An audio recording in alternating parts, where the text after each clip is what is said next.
Ok, vamos a trabajar algo de la gramática. Resulta que cuando nosotros hablamos de las cadenas de caracteres, ¿cierto? Se genera un árbol. Ese árbol simplemente es cómo, estando en un estado, empiezan a leer los caracteres, bien sea o el alfabeto. Entonces, para el recorrido de ellos, yo creo que ustedes recuerdan cuando en programación vieron grafos. Existen dos maneras de recorrer. Uno es por la derecha y otro es por la izquierda. Entonces, ese es otro tema que vamos a ver más adelante. En este momento, para entender un poco de la gramática y hacer una breve introducción, los dejo en este momento con la explicación de la ingeniera Elena Alemán, donde ella nos va a introducir con esta parte. Y lo mismo con la parte de autómatas con pila. Igual, estaremos trabajando más sobre el tema en el transcurso de la semana o a más tardar la otra semana, yo creería. De todas maneras están pendientes y por el foro, al igual que siempre, les estamos avisando. En este momento entonces les doy paso a la ingeniera Elena, que va a empezar entonces con la otra parte de la explicación. Yo les agradezco mucho y cualquier duda, por favor, no duden en preguntar en cada una de sus cosas. Ingeniera Elena, buenas noches y le doy la bienvenida al tema.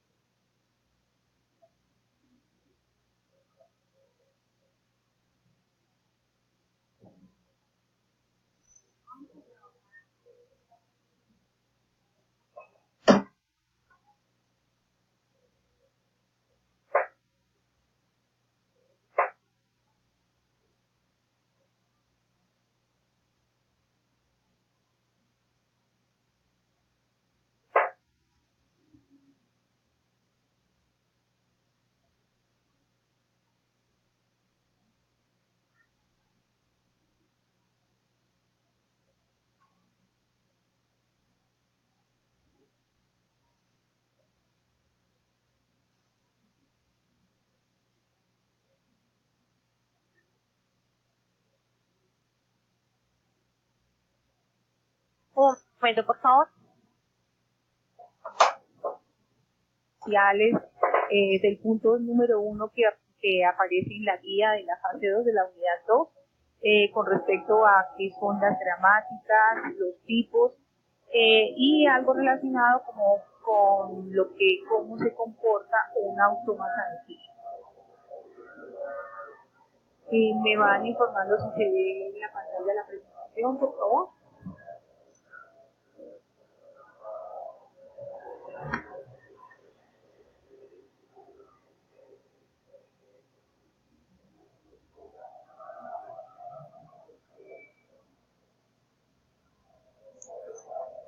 Ahora sí. ¿Sí? Ok, gracias, Oscar. Muy amable. Bueno, entonces estamos en la unidad 2, básicamente, que son aquellos lenguajes libres del contexto, para trabajar específicamente este tipo de autómatas dentro de nuestro curso, ¿cierto?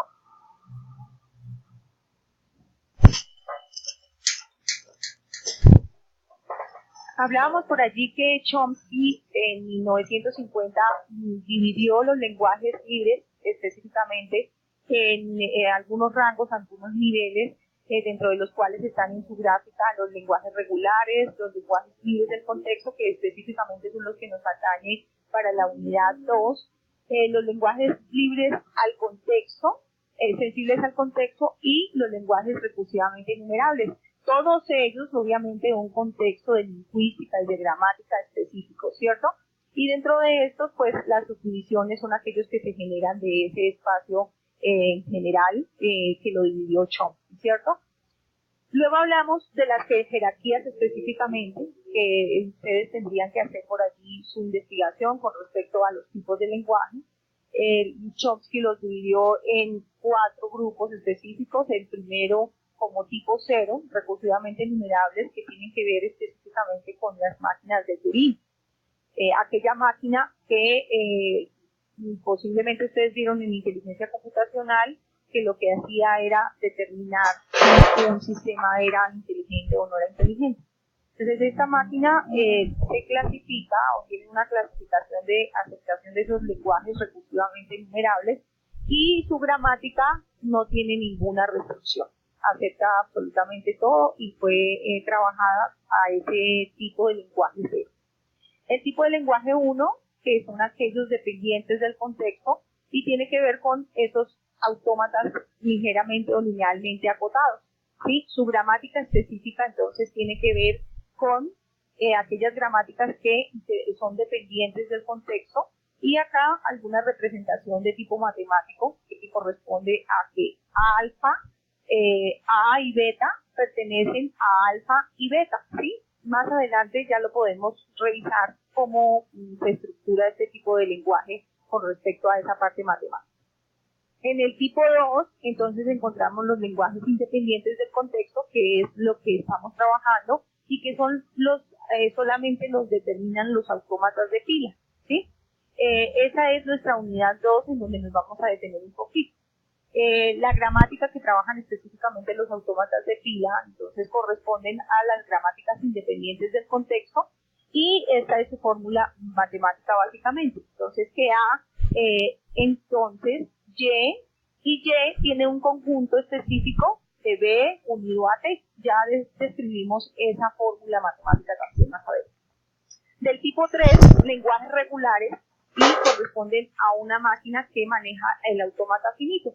Esta partecita de estos tipo 3 los trabajamos en la unidad 2 específicamente, allí donde ubicábamos los lenguajes regulares y las expresiones regulares, entonces ya lo hemos revisado. Su tipo de gramática es una gramática regular y la fórmula matemática también la tenemos ahí dentro del cuadro. Entonces, esos son los tipos de jerarquías de Chomsky o lenguajes específicos en los que se clasifica la gramática. ¿Qué es una gramática? Pues porque es importante conceptualizarla. Entonces, pues hablamos de que una gramática desde el punto de vista lingüístico, no olvidemos que Chomsky era un lingüista y era un filósofo. Y lo que trató fue de hacer precisamente sacar esos tipos de gramática, ¿sí? Y esa gramática corresponde a un modelo que permite expresar procesos de comunicación desde la generación y comprensión de la lengua. Entonces, que mi máquina pueda generar otros tipos de lenguaje y también pueda comprender, ¿cierto? Entonces, acá también hablamos de que es la especificación rigurosa y explícita de un lenguaje. Hablamos de que no debe ser ambigua, que es ambigua, que no debe tener varios conceptos o varias conceptualizaciones, que debe ser muy clara, muy específica, que debe ser predictiva y debe ser aplicada, ¿cierto? Entonces debe tener esas características para poder ser una gramática específica. Desde el punto de vista de la teoría de autómatas, entonces específicamente en nuestro curso, entonces hablamos de gramática como un conjunto finito de reglas que describen toda la secuencia de símbolos, ¿cierto?, pertenecientes a lenguajes específicos. Y esos lenguajes específicos son los que hablábamos anteriormente, entonces desde el tipo 0 al tipo 3. Dos gramáticas que describen el mismo lenguaje se llaman gramáticas equivalentes, ¿cierto? Muy bien. Entonces, continuando con la parte de gramática, hablamos que una gramática se estructura algebraicamente, ya hablamos, ahora sí la asociamos con la parte matemática, entonces con 4 elementos específicamente. No sé si lo encontraron por allá en esta investigación, ¿sí? Para hacer el punto 1 encontraron por allá que esa gramática se trabaja con 4 elementos que corresponden a NT, que es el conjunto de los elementos no terminales, T, que es el conjunto de elementos terminales, S, que son los símbolos en donde inicia la gramática, y P es el conjunto de reglas de producción. Entonces, ese conjunto NT, que es un conjunto de elementos no terminales, significa que mi gramática no tiene fin, ¿sí? Que puedo generar varios lenguajes a partir de esa gramática. Y T es el conjunto de elementos terminales en donde todavía no hay, ahí ya hago un pare porque finalmente no tengo, es como mi estado final, ¿sí?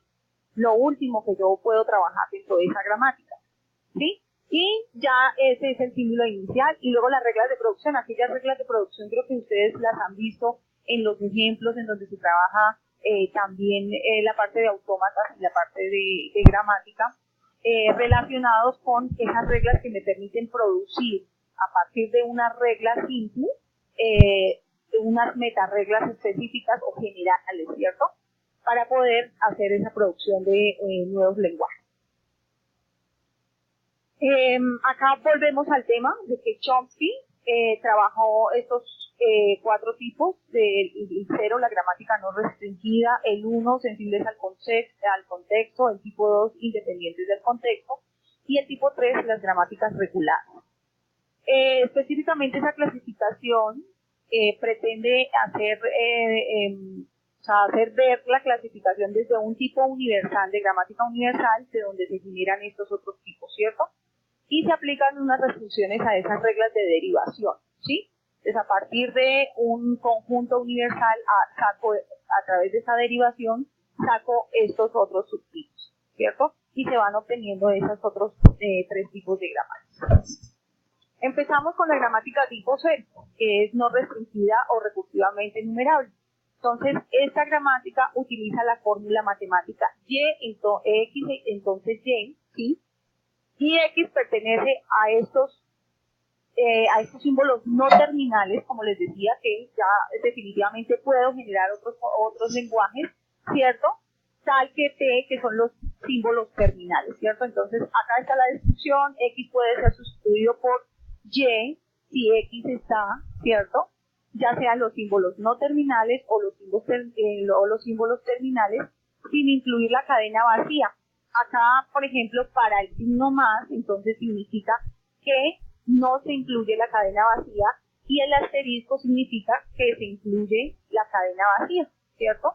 Entonces, para tenerlo en cuenta. Entonces, cuando vean este tipo de gramática, entonces ya sabemos que es de tipo 0 o no restringido.